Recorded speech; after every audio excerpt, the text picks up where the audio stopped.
So we have a terrific panel with us to discuss foreign actors in Central Asia. Just by way of introduction, one way to look at what's happening in Central Asia and foreign actors is looking at the concept of correlation of forces. You know, this Russian idea, which is an amalgam of power and influence. In some respects, correlation of forces is changing in Central Asia, perhaps faster than in some other parts of the world.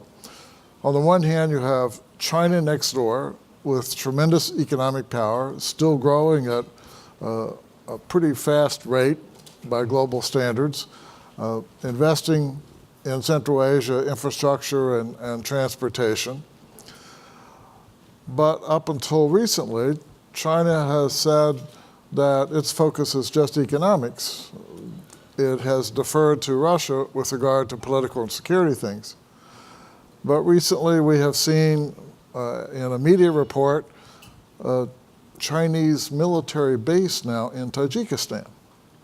So this raises a question in traditional diplomacy: does the flag follow trade? With China's greater economic interests, is it necessarily going to have and exert more political and security interests? So that's one shift in the correlation of forces. Another is with regard to Russia. Russia's economy has been growing very slowly now for a decade.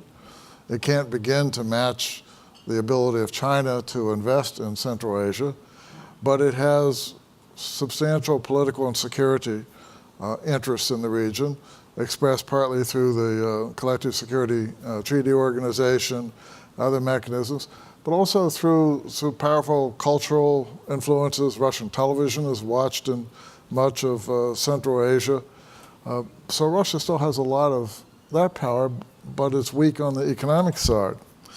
Then if we look at some of the regional powers, Iran and Turkey, well, they're also having problems. You know, Iran, despite the Iran nuclear deal, which it thought would lead to a huge amount of investment, well, investors still regard Iran as high political risk.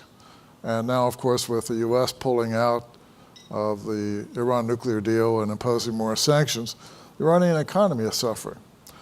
Turkey used to be a fast-growing country, but Turkey has also fallen into slower economic growth. So the correlation of forces in Central Asia for those two countries, kind of diminishing, let's say. And then with regard to the West, Europe is now consumed with a number of internal issues, including Brexit. And the United States has been in retreat for a decade or more, relatively speaking. And Central Asia is at the farthest reach of American power and influence. So this means that Central Asian countries are going to have to deal with the change in the correlation of forces, which in some sense is almost a twisting change like a tornado.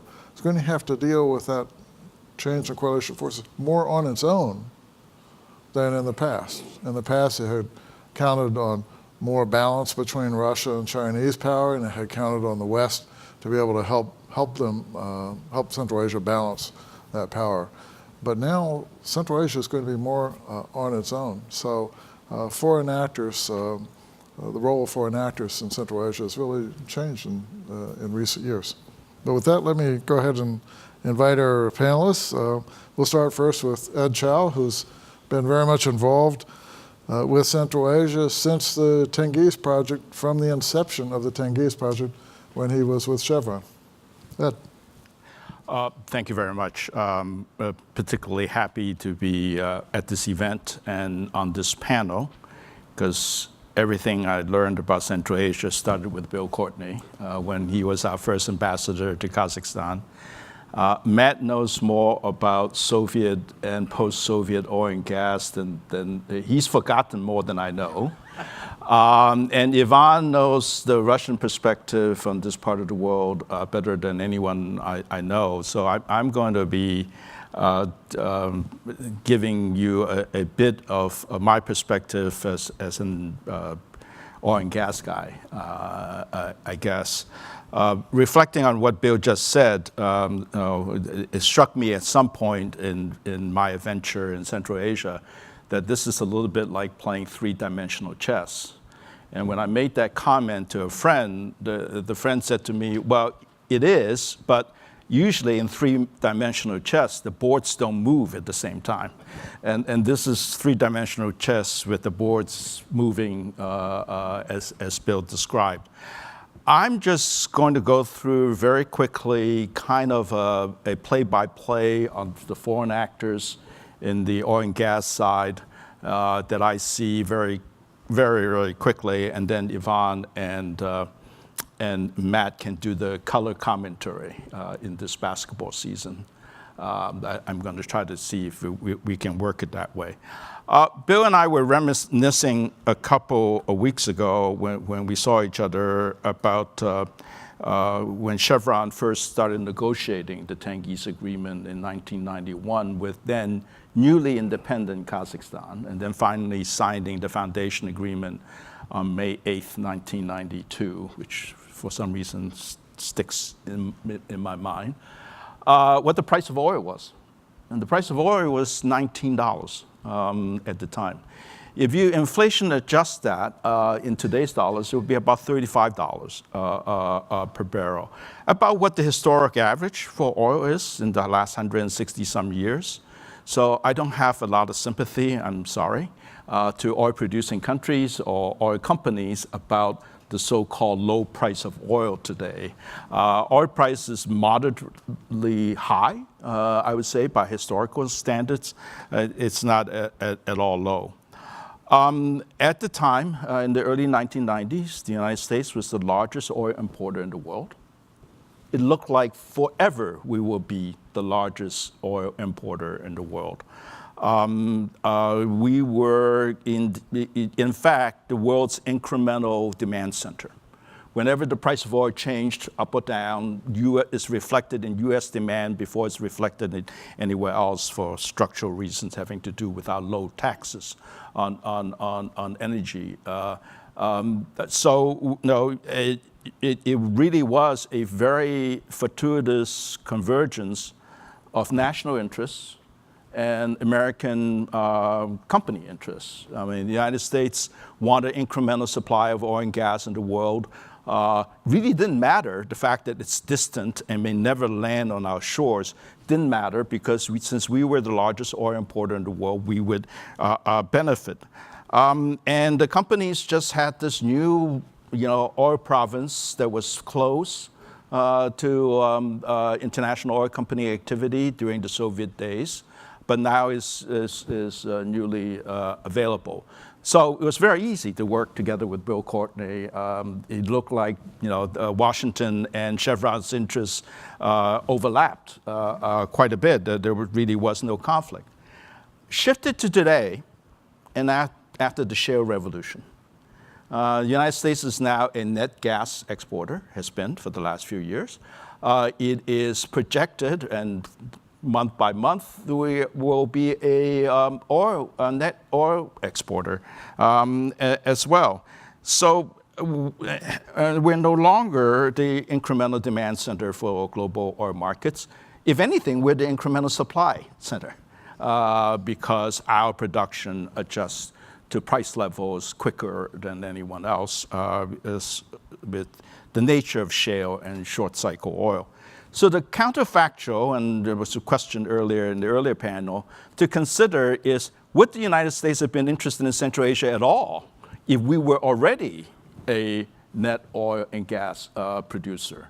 If the shale gas revolution had happened 30 years earlier, would we have the same interests? Would Chevron be hunting around this difficult field in the middle of nowhere as far as someone from San Francisco is concerned? That's an interesting thing to consider. The player that has emerged, of course, is China. China is the incremental demand center for the world for oil now. Has been for quite a while. for a number of years, about 50% of incremental global oil growth in demand came from one country, and that country was called China. So, and it was a kind of again, a coincidence that China became a net oil importer in 1992, shortly after the collapse of the Soviet Union. So China's interest has clearly changed. By contrast to the United States, China is a neighbor of the region.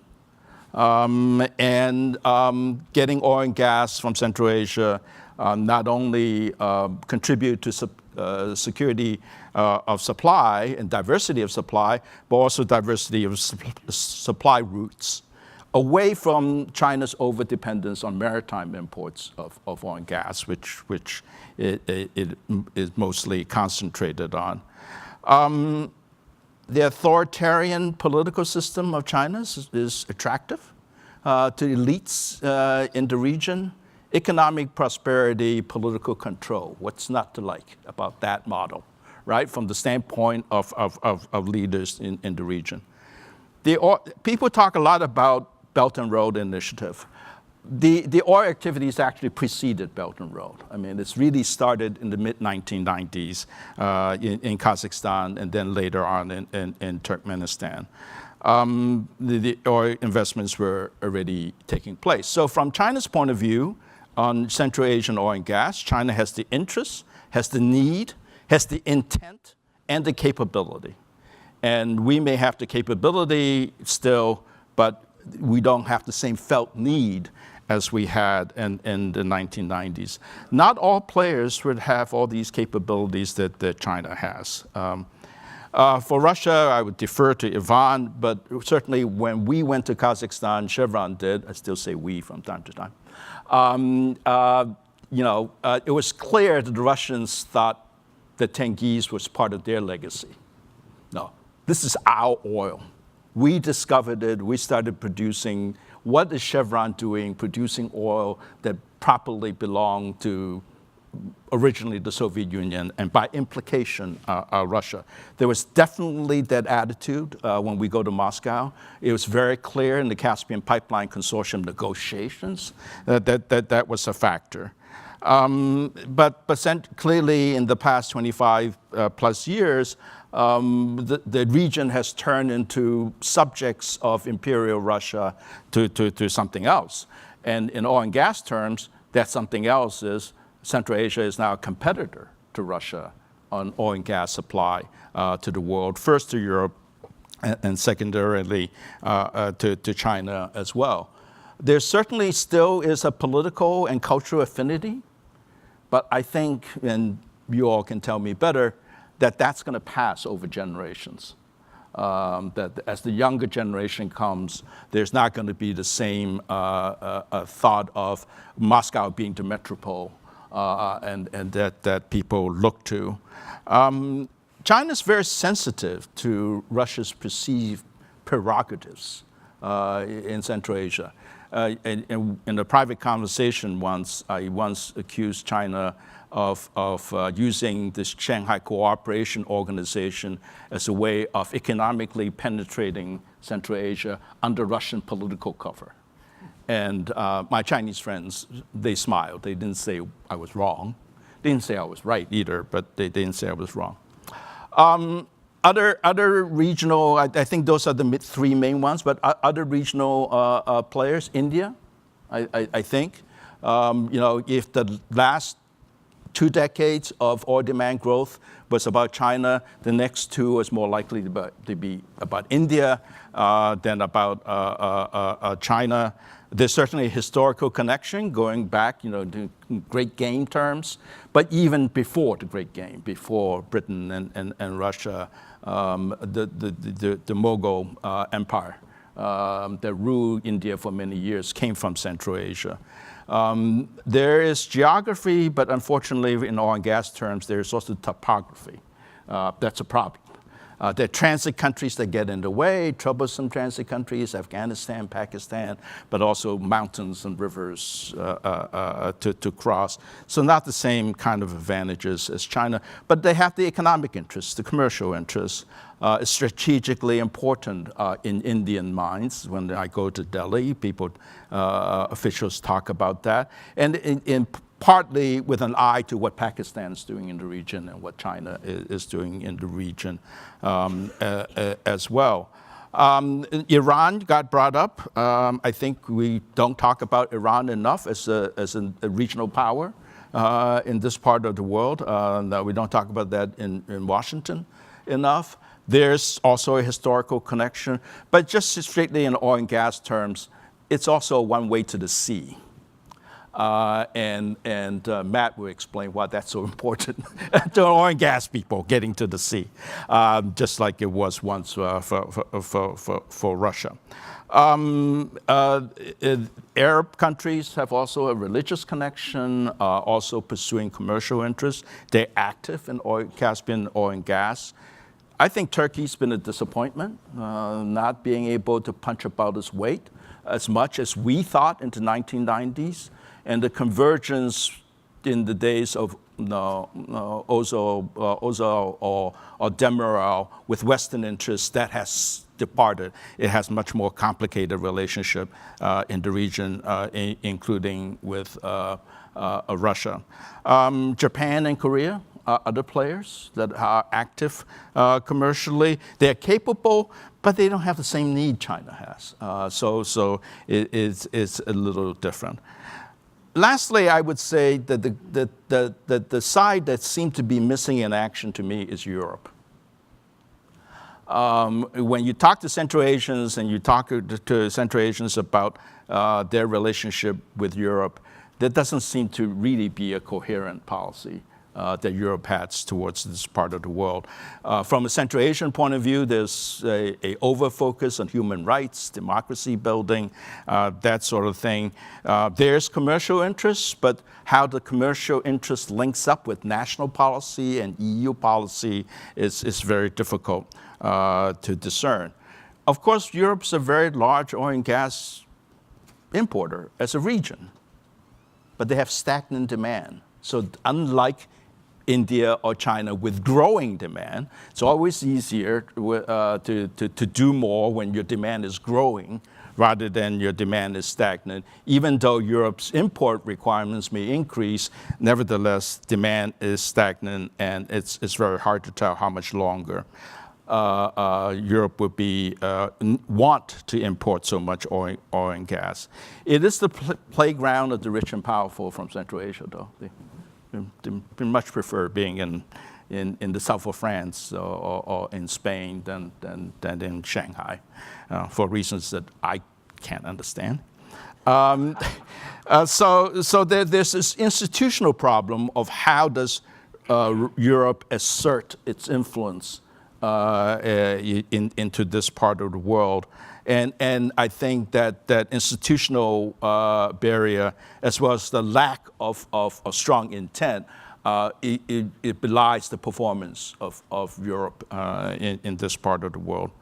The last thing I would say is look at a couple of bellwether projects in oil and gas terms. Where's Kashagan going? Where's Galkanish going? I mean, those two fields, one, the Galkanish, the largest onshore gas field in the world, and Kashagan, the biggest discovery in the last, 30, 35 years, Matt, we'd say, in the world. Where is that oil and gas going to flow is going to tell us a lot about what the next 25 years is going to look like. Just like in the previous 25 years, Tengiz and AIOC, the Caspian Pipeline Consortium, the Baku-Tbilisi-Ceyhan pipeline, which have flows going west, told us what the previous 25 years were like. People talk about Trans-Caspian, TAPI, those just seem like pipe dreams to me. When people ask me about projects like that, I always say, who's the commercial champion? behind these projects. Tell me who the commercial champion is, and I'll let you know whether it's got a good chance to succeed or not. There's a commercial champion. Maybe Gazprom, maybe CNPC, then we'll talk. The last really final thing I would say is that unlike in the 1990s, where Central Asians really seem very much like the objects of contention by the big powers, Central Asians are now their own subjects that will determine their future. The capability of Central Asians that has improved so much in the last 25 years, this is not going to be something that's going to be decided without them. If anything, they're going to be driving where things go in the future rather than in the previous 25 years. Great. Thanks, Ed. Ivan? Thank you. I want to thank the Georgetown University, Angela, and Andrew personally for inviting me here, your program. I find the discussion today very, very interesting. And as Edward said, this is some very strange chess playing with board moving. So it is even more Fisher chess than Fisher invented himself. This is random order of figures, random order of black and white boxes on the board. Everything seems to be in flux, but we political scientists should still find some rational and explanation for all that. I think that some ideas are in the air, and the idea that rules are somehow changing in this part of the world, in Central Asia, in the Caucasus, in Eurasia, something is changing. Something is changing with the nature of interest of great powers, and with how they're involved, with what they do, what they intend, and so on. But and there is an overall idea that probably the interest of great powers is in decline, the interest of great powers toward this part of the world. But that is presented in different ways and explained in different ways. Whether this is because of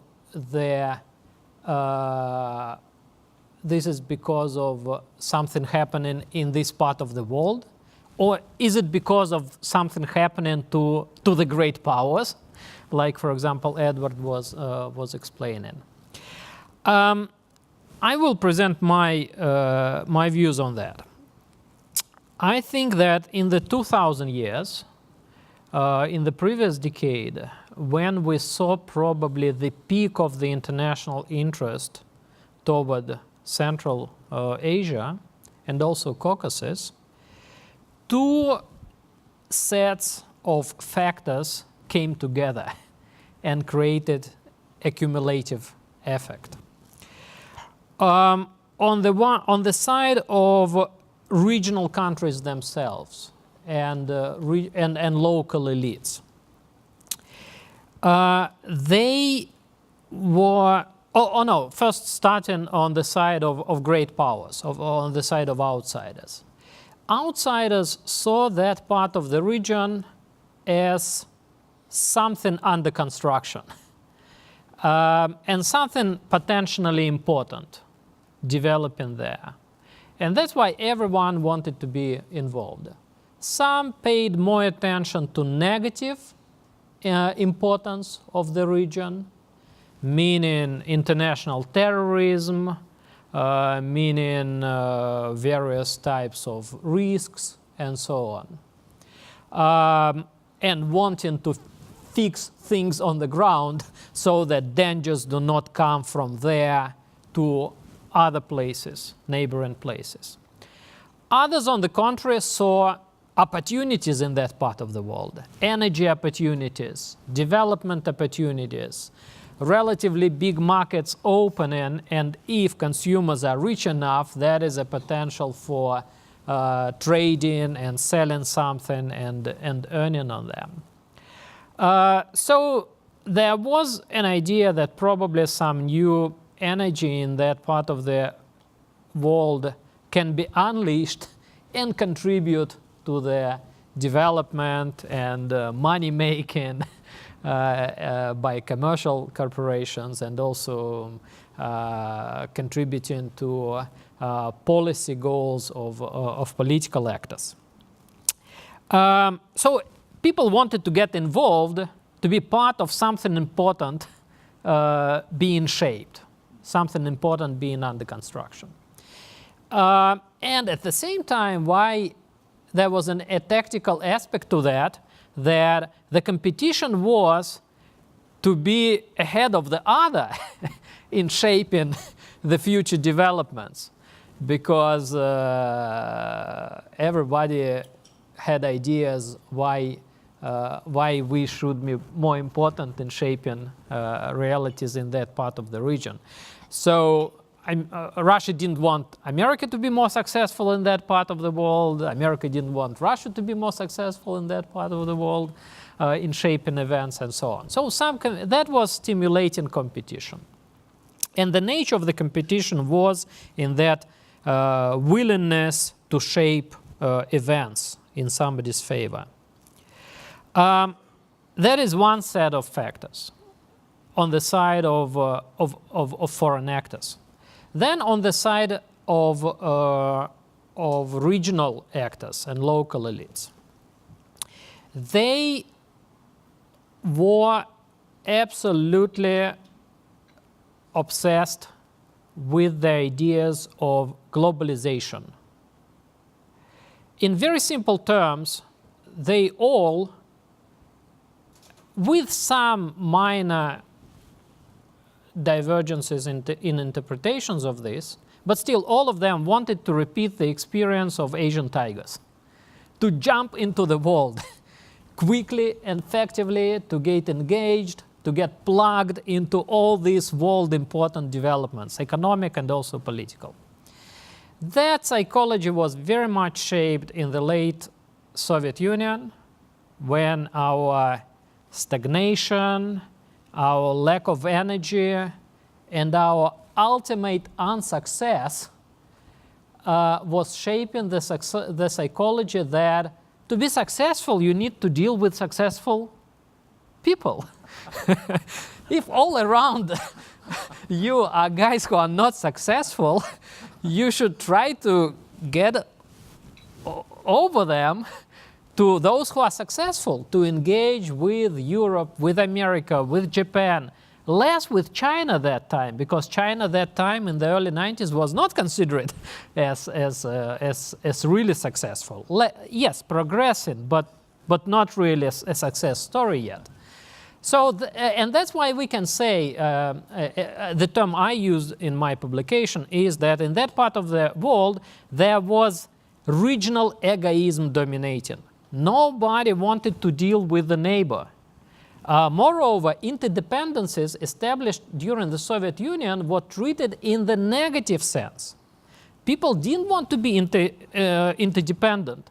They wanted either to be the neighbor dependent on you, or they wanted to get rid of dependencies with the enemy, with the neighbor, and have full access to the outside world without any dependencies on the neighbor. So the regional egoism was really important factor in the 90s. Everyone wanted to deal with the outside world, not with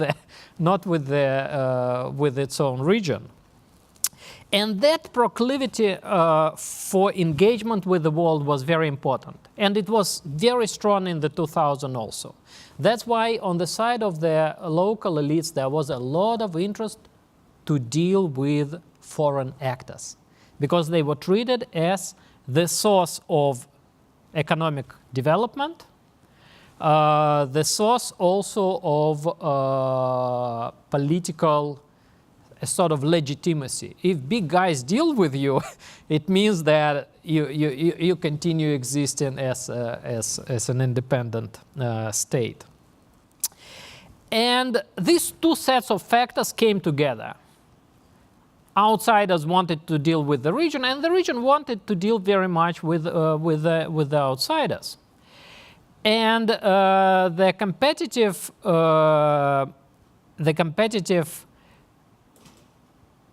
nature, and maybe not the nature, but the competitive form of this engagement was very much shaped, as I've already said, by the competition between big powers who engages more quickly and more effectively. But also, the competition form of this engagement was very much shaped by the local governments, who, and I want to stress this, interpreted geopolitical balance, the notion of geopolitical balance, as the play, effective play, between big outsiders, between big foreign actors. So if others compete over you, then you can have some political games, and you can get more than if they do not compete over you. And look what the most brave political figures were doing in the 2000 years. From Saakashvili to Bakiev, to some extent also Yanukovych, they were stimulating foreign competition over them, playing between America and Russia, a little bit between Russia and the United States. The more competition you have, the more dividends you can draw from that. Or you can also lose your job. And that was what they learned over time. Because when foreigners get really competing over you, they become really intrusive. They make what they call in the region colored revolutions. And in all the cases I mentioned, Saakashvili, Bakiev, and Yanukovych, local political figures could not manage the intensity of the competition which they wished to have. They wanted to have very intensive competition, but when they came to it, they lost control over that. And finally, ultimately, they lost power inside their countries, and all of them are in exile. Figures like Karimov and Nazarbayev were playing more or less the same game, but just in less intensive way.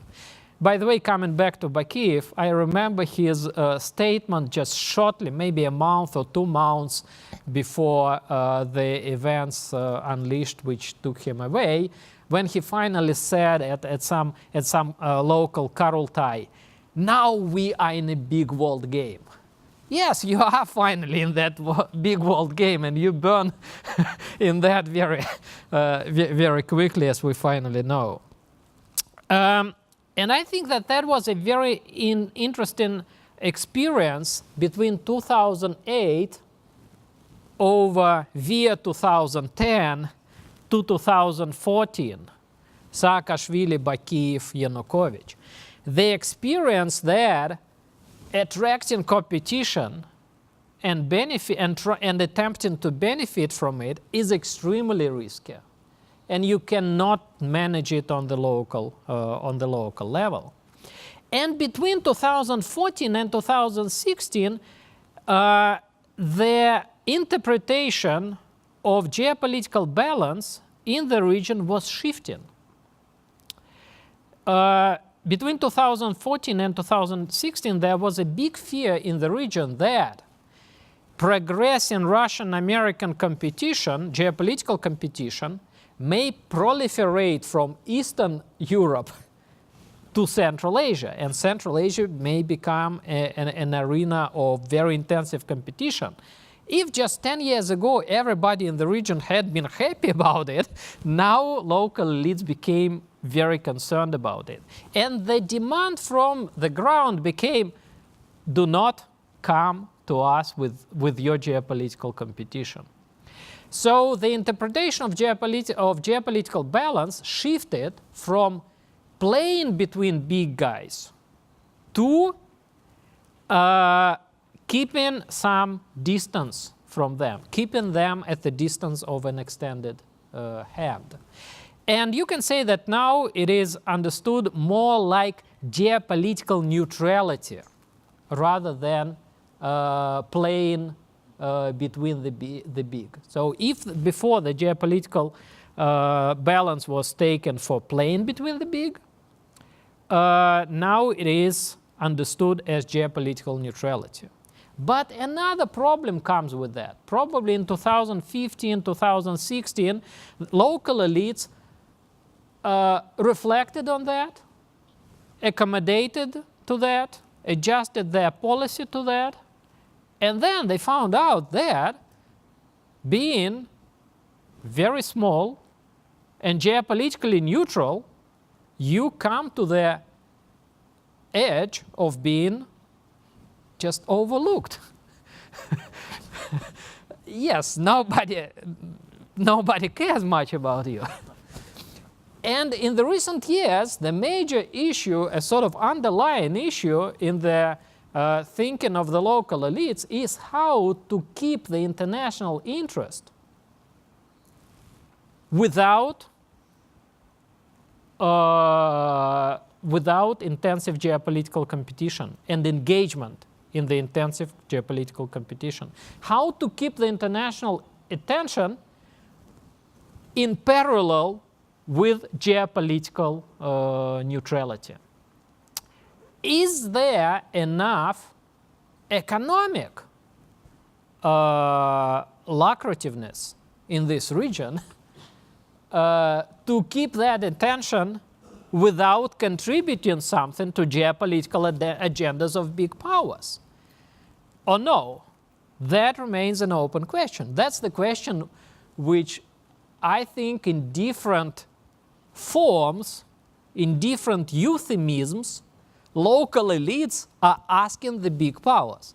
And the big powers either pretend they do not understand the euphemisms and the question, or they just do not give an answer. And local elites cannot understand whether they have a chance to continue internationally engaged with geopolitical neutrality in parallel. And I think that this creates absolutely new conditions for the engagement of outsiders. The question so far I've been, in the recent couple of minutes, I've been phrasing the questions on the side, how they're seen from the side of the local elites. But from the side of the foreign actors, all the same questions are interpreted in a little different way. Why to care about them? Is there something so practically important about them that we forget about broader political, geopolitical, ideational, and other issues, and still pursue that practical agenda? Or we are interested in them only if they contribute something to our broad agendas. And for all of us, the United States, Russia, and China, we are shaping some coherent political agendas. Or I would say some coherent strategic agendas. We can, of course, laugh on what this administration is doing at the United States, but they have some big strategic ideas which they try to make more or less strategic and coherent, with a lot of loopholes so far in that coherency, but still they try, and that is a very important effort. And we are looking toward, all of these big players are looking toward some integrated strategies which are not contradictory from region to region and which are globally coherent. And probably within this mode, we are not going to make big exceptions for some local issues, except they are exceptionally and extraordinary, practically important. And we do not know so far whether in Central Asia there is enough ground for such exceptionality for being an exception from integrated strategies of Russia, China, and the United States. If not, then the question becomes what they contribute to our big strategies. Can they contribute simultaneously to several big strategies? Or no? Probably no. Because we do not know the answers to all these questions, meanwhile, I think that a tendency is prevailing to say that they become more important on their own, on the regional level. They should unite, they should behave like a region, like an actor, a separate actor. But in my taking, there is an interim interpretation, while we do not know how and what they can contribute to the strategies of big powers. Maybe that is a sort of window of opportunity for the region. While the big powers step back a little bit because they are reconsidering what they need and what they do not need from the region, there is a window of opportunity for the region to integrate and to become more important regionally and internationally. But I think that that window of opportunity is not big enough. All of us, Russia, the United States, and China, are shaping strategies quite quickly. So maybe in 2-3 years, maybe in 4 years, all of us will be already ready to tell the region what we need or what we do not need with them. If before that they do not really make their mind and can meet our demands with their own well-established positions, they again will become just subjects of the game between these big powers. Thank you for your attention. Thank you, Bob. Matt. I knew this was going to be a tough gig right from the beginning to fit in this particular slot.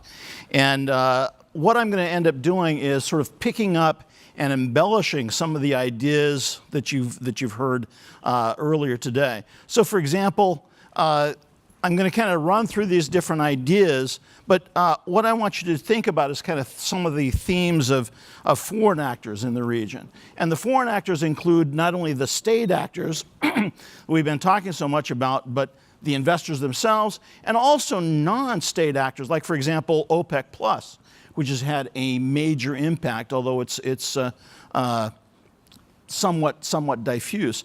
But to answer kind of your single biggest question that you're asking about the region is it competitive? This is kind of the way that you put this, Bill. And these guys are on their way to sliding into irrelevance here. In the old days, if you roll back to 1990 and so forth, all these countries had to do was just be better than Guinea-Bissau or Sudan or some of these other really difficult spots. Nowadays, they got to compete with places like North Dakota and Dallas, Texas, and that's a very different competitive position that they've got to be in to basically do that. And a lot of people talk about, look at how much gas there is in Turkmenistan. Oh my gosh, it's as much as you could ever want, 300 years and so forth. And my answer to that is, yeah, the moon has ice too, but do we really give a damn kind of thing? Because if you have a lot of other places that has ice, you probably don't have to fly to the moon to go get it kind of thing. So that's kind of important to kind of keep in mind here. One of the key ideas that I want to talk about, we sort of brought this up in a variety of ways in terms of oil prices, but the regional economies did very well over the past couple of years on a generally favorable external environment. We've talked about things like growth continuing in China and so forth, but also kind of Russia emerged from recession as well. And this has been a major factor driving the economy because of some of the remittances and so forth that we talked about. But One of the key underlying factors here is the fact that oil prices were within this, what I call the Goldilocks brand. Not too high, not too low, just right. OPEC Plus has managed to keep oil price within this band of 60, 70 bucks, and this has been very good. It's been high enough to stimulate the oil producers, Kazakhstan and so forth, Russia as well, but it's not been so high that it's basically stifled the importers as well. So kind of a Goldilocks band here that's basically gone on. We also talked a little bit about this as kind of the background thing, and for me, this is kind of a non-event. So what? It's just simply not a game changer.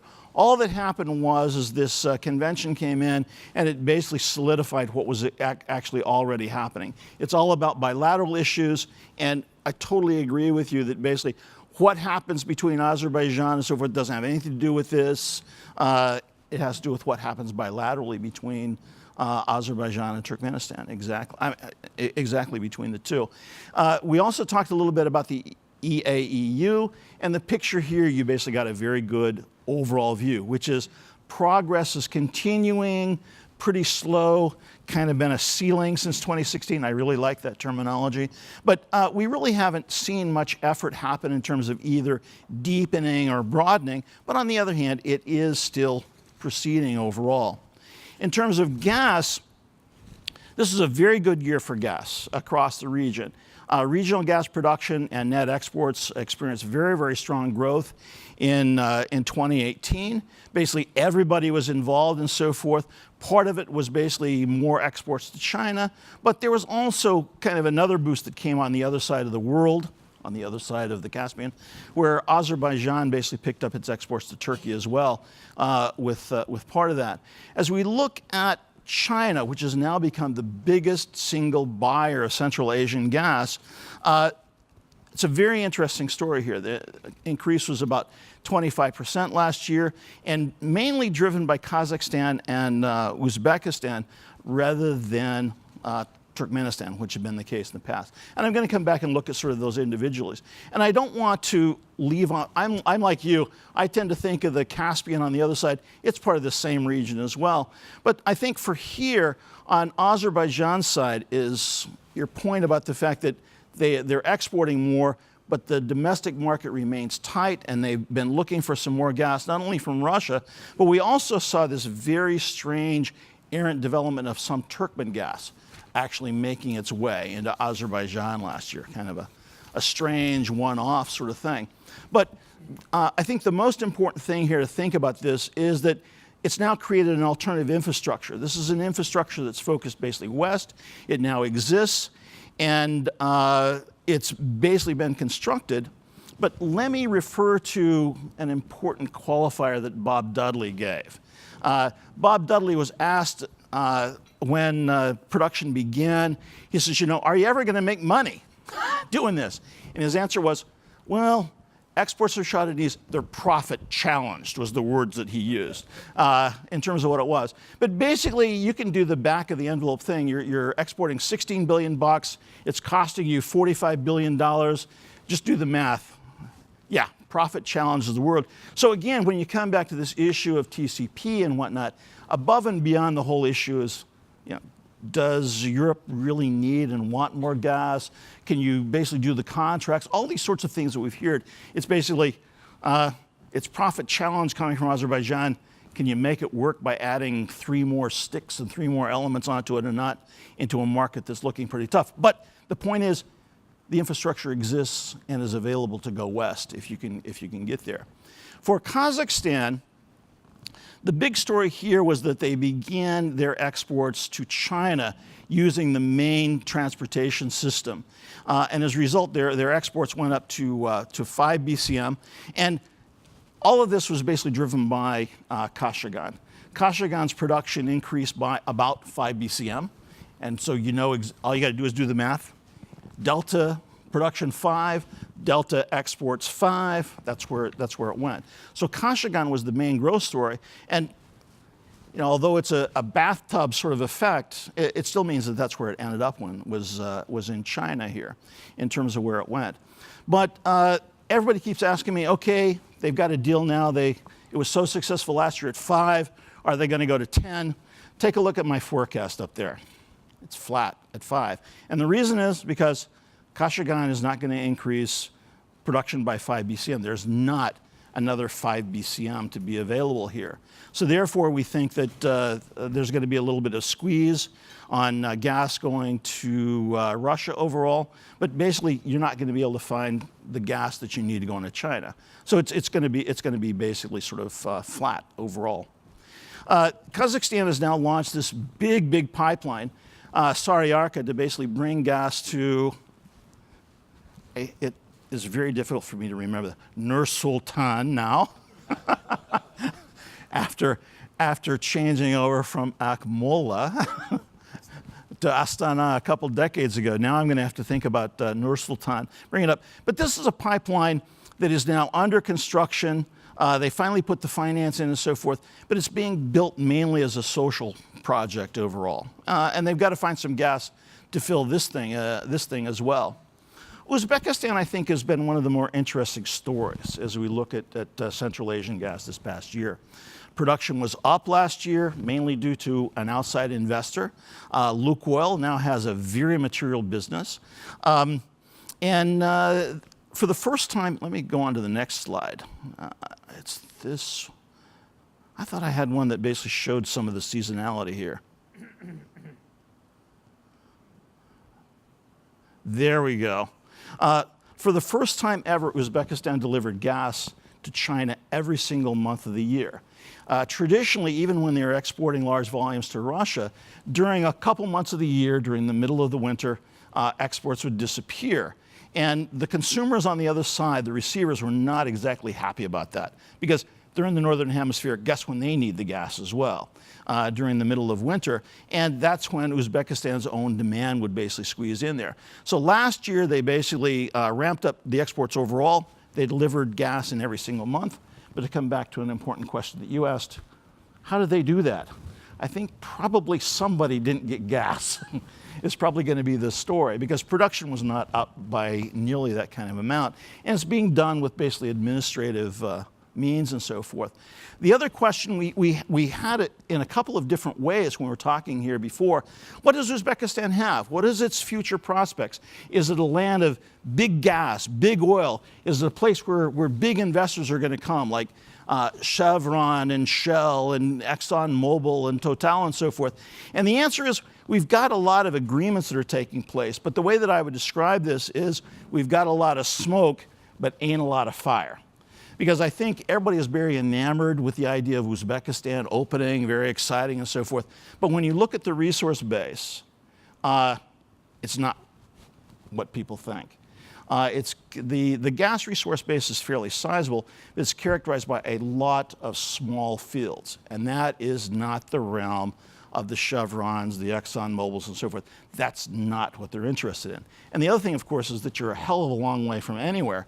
And even Lukoil, who's managed to build a fairly significant business here, they have had a devil of a time getting paid. You probably saw the headlines last year. Uzbekistan owes Lukoil $600 million for gas that wasn't exported on their behalf that was used inside the domestic market. So if you're a company like ExxonMobil or something like that, and you're thinking of parking a couple $billion in here, how stable are you convinced that your cash flows are going to be? Lukoil has spent a few $1 billion in here, and $600 million is not exactly an amount that you can overlook. And the other thing is that when you look at it, not only is it small in terms of fields, but it's also very expensive with a lot of H2S. So the result is this is not a low-cost, high-margin operation here longer term. So I think that Uzbekistan is going to be kind of a difficult spot when we look at it. Turkmenistan's gas production and exports were up, and I say that without having a single figure from Turkmenistan. They still don't produce. By the way, we finally got a comment from the president last year about how they did. They were 3% over plan. But who knows what was the plan? But our guess is that production was up a little bit. reflecting the rise in imports. But again, coming back to the question now, this has now really become a story of China, China, and China. There's no gas going north to Russia anymore. They opened renegotiations, not successful. They've basically been in an argument, an arbitration case with Iran now for the past couple of years. No gas going there either. So aside from China, there's just no place to sell. So they're looking, quite rightly, to diversify and so forth. But the way that I would describe that is their desires, their plans are basically still remaining unrequited.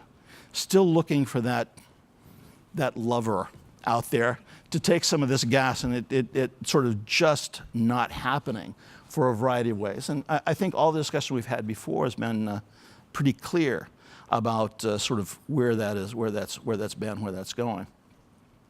Let me talk for a second about oil as well. And here the picture is one. How are we doing in terms of time, Bill? Yeah, this is only the 800-pound gorilla that moves the entire system, and I moved it to second. But basically, aggregate oil production was up mainly because of Kazakhstan and particularly what was happening at Kashagan. When we look at Kashagan overall, they're now in the phase of still a fairly steady ramp-up operation in terms of where they're at. And we're looking for them to add something like 50,000, 60,000 barrels a day to production, which is, lo and behold, about what the level of the pledge is for OPEC+.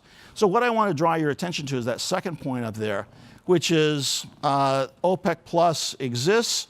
It's very important as an external influencer that affects the overall price, but it doesn't really affect the dynamics and trajectory of what happens in terms of production. The two members of OPEC+, Kazakhstan, production is still going to be going up, despite a pledge to cut, just like it did last year. And for Azerbaijan, it's very easy to pledge something that's going to happen anyway, is the overall story. Easy, easy, easy. The other story, of course, is that regional exports were very resurgent. Most of the oil produced in the region is exported. This is why it made it so interesting for these outside companies and so forth. It's one of the reasons why gas is so tough in comparison, because it's not nearly the same kind of exportable commodity that oil is. And for exports, it's been CPC that has been the big story here in terms of the overall total. We've seen a lot of the other routes basically drop off or disappear altogether here. Kazakhstan's big three, we talked about the three big mega projects. All three of them are on quite good paths now overall. Situation has been resolved with Karachaganak, and their overall share in Kazakhstan is rising. Normally this would be something where you stand up and go, yay, yay, very good. To me, this is not a good sign. The big question, Bill, that you raised before, how competitive is this here? When I look at this is the equivalent of harvesting fish that you already got in the net. This is easy shooting here, you know, if you're a hunter. On the other hand, what do we see in terms of other projects? None. They're not there. They're gone. So basically, a problem we've got longer term is really kind of a diversified production background. It's becoming more and more and more in the hands of just a handful of mega projects. And what's going to happen is very similar to what we saw before. If there's a delay with a mega project, or one mega project doesn't spend money and so forth, the whole country suffers because of the trajectory. Whereas if you've got a multitude of projects that are out there spending, you've got a whole variety of people that are making decisions, doing stuff, people are drilling and so forth. So the result is that if you looked at the investment in the upstream, it looks a lot like that chart down at the bottom, up, down, pretty jagged. And that's probably not a place that I don't think is a very good one to be in. But at the same time, back to your big question, how do you compete with the Dallas, Texas and the Willistons of the world for those independents and so forth that you're looking at? This is very difficult. And so far, not a lot of new projects. Like I said, this is shooting fish that's already in the barrel, so to speak. Azerbaijan, I didn't really want to spend too much on this one as well, but basically this is one where the project is still continuing going and down. This is a topic that I wanted to talk about in the context of our overall EAEU. always before, the way that this worked was Russia's like the aircraft carrier, and the other guys are like the support vessels all around, and each one trades with Russia. It's all about the bilateral relationship that they have. Kazakhstan has now changed this with the modernization that's occurred. It now has not only sufficient high quality light products for itself for the first time, but it also has spare and available for the country. So instead of Kyrgyzstan, Tajikistan, Uzbekistan, instead of their trade with Russia, there's now the prospects for them to trade among themselves. And this could be a dramatic game changer for a very important area of trade. When we had EAU up before, pharmaceuticals and so forth, these are all areas. But when it comes down to these very hard spots, oil and gas trade, I'm trying to think what the word was, very sensitive. And here we have something that looks like it's going to change dramatically in terms of how things are happening in the region, with the prospect for much more trade instead of each one serving as a wheel and a spoke kind of thing.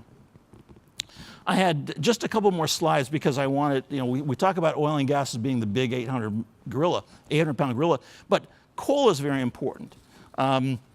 For Kazakhstan, it accounts for over half of their primary energy supply, which is very, very important. This makes them a pariah in terms of things like CO2 emissions and so forth. But we also see a lot of the other countries expanding their production as well to meet local demand. And that becomes kind of difficult to finance because there's not a lot of people that'll finance coal projects these days. China becomes the financer of last resort for this stuff. So again, friend of my friend is my friend, so to speak. And let me just close up with just a few things on electric power. Total regional generation increased by about the same rate as what GDP did last year. And it comes as no surprise because so much of the electricity is consumed domestically. There's very, very little trade. You got a very good overview before on this in terms of what it was. And on this, basically I wanted to close with this idea on trade with oil and gas and coal.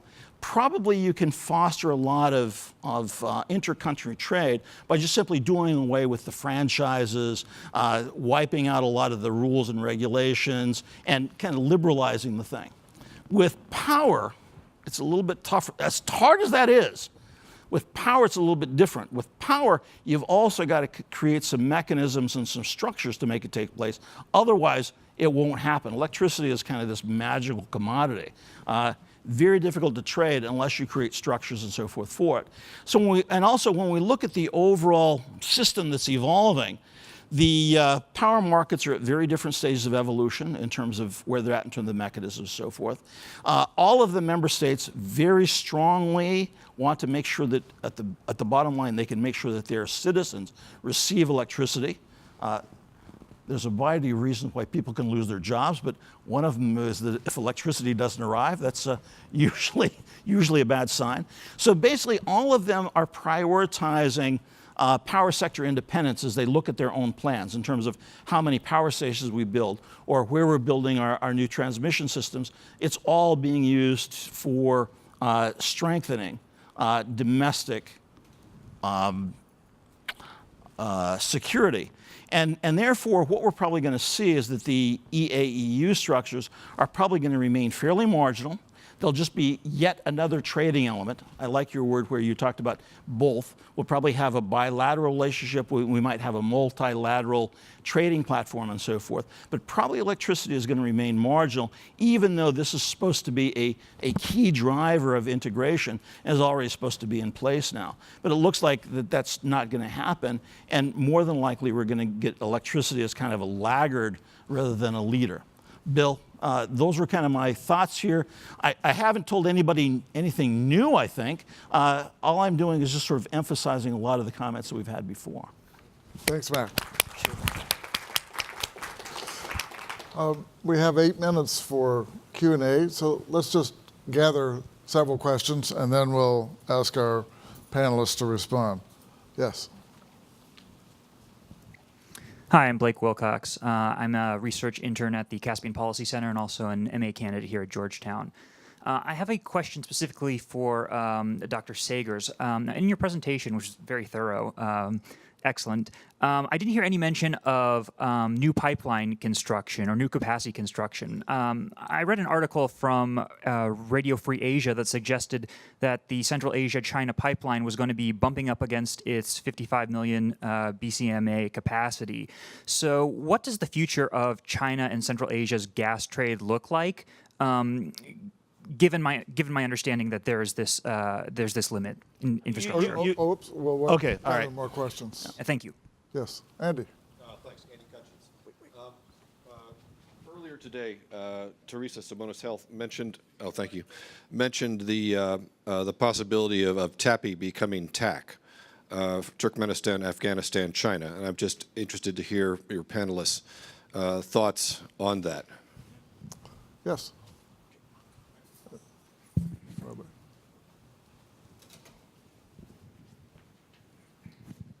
Stanley Kober. Since the title of this panel is Foreign Actors in Central Asia, Iran has been mentioned. Today, President Trump did designate the IRGC as a terrorist organization. Iran immediately responded. I'm looking at Fars News. Iran designates U.S. Mideast CENTCOM as terrorist entity.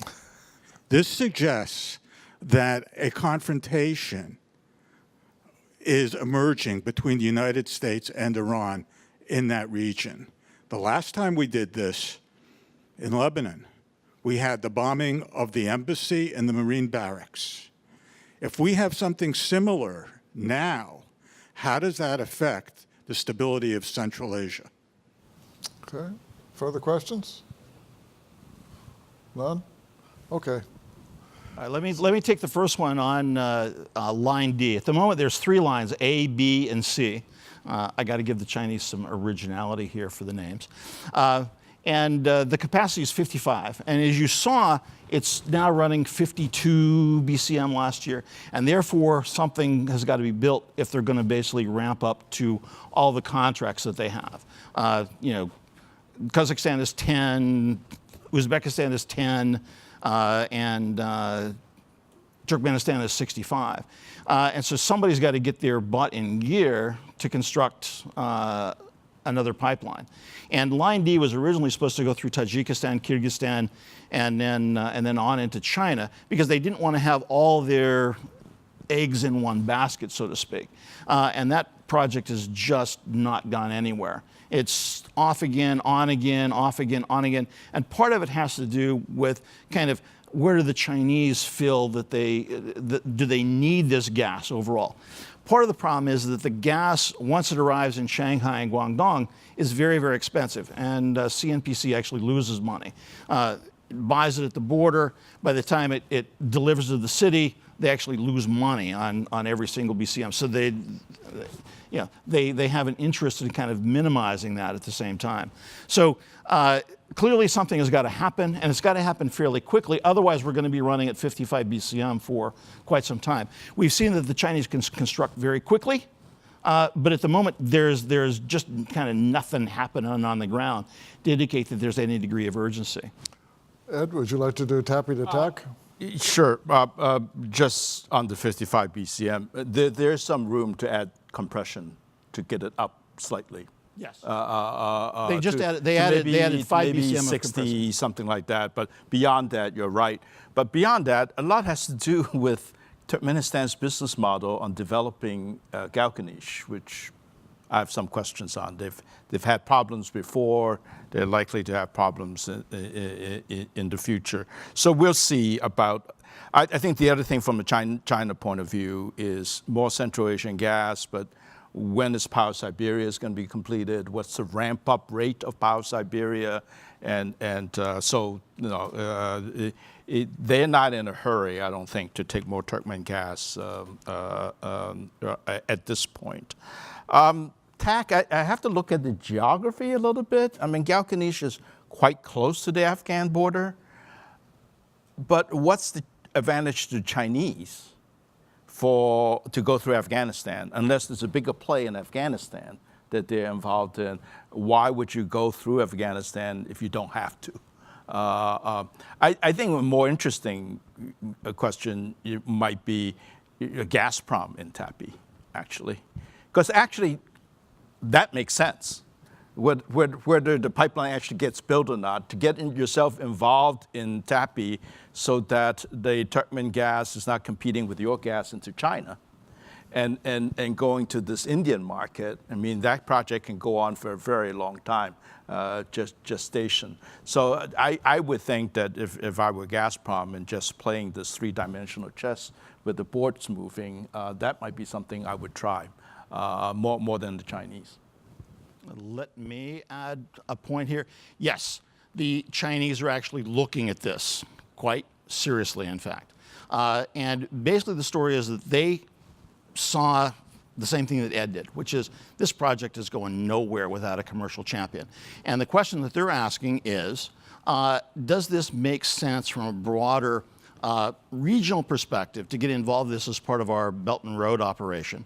What can we do to basically maximize advantage for China as part of this? We don't want to be there and just be a good neighbor. And the answer is they already have some plays in Afghanistan. They put in a refinery in there, and they're looking at a variety of other things in Afghanistan as well as the U.S. goes out. So China is looking at this. Whether they're actually going to pull the trigger, different story, but they're looking at it in a way that China looks at things quite seriously. Wow. They've got the INAC coal mine. I mean, a copper mine. If it were to be developed, it's got to get power. That's the play, yeah. Which is well behind the plan. Yeah. INAC. Did you want to deal with the other one with Iran? Iran. Or Bill? Bill can. That's above my pay grade. Probably easier for me since this is the U.S. So the IRGC play is a sanctions issue, finding ways to do more sanctioning of IRGC. So unlike the Lebanon situation where you had actual military action, it's not yet clear that something like this will spin off into military action. For example, would Iran attack a CENTCOM asset in the Persian Gulf or something like that? Because Iran, remember, is very vulnerable with Karg Island itself. So I guess I would be surprised to see something like this, a sanctions play, escalate into military action. That would be something much beyond. All U.S. major corporations are shaking in their shoes about whether they can carry out transactions in the Iranian currency or not. I'm sure. Okay. But even if there is escalation, I think that it's unlikely to happen in Central Asia. There are other places where the United States and Iran can clash directly or through proxies. South Iraq, Syria, Lebanon, to continue. I think that Central Asia is very unlikely to become a field of clash in any foreseeable future. I would just repeat that the demand from the region for geopolitical neutrality is very strong now.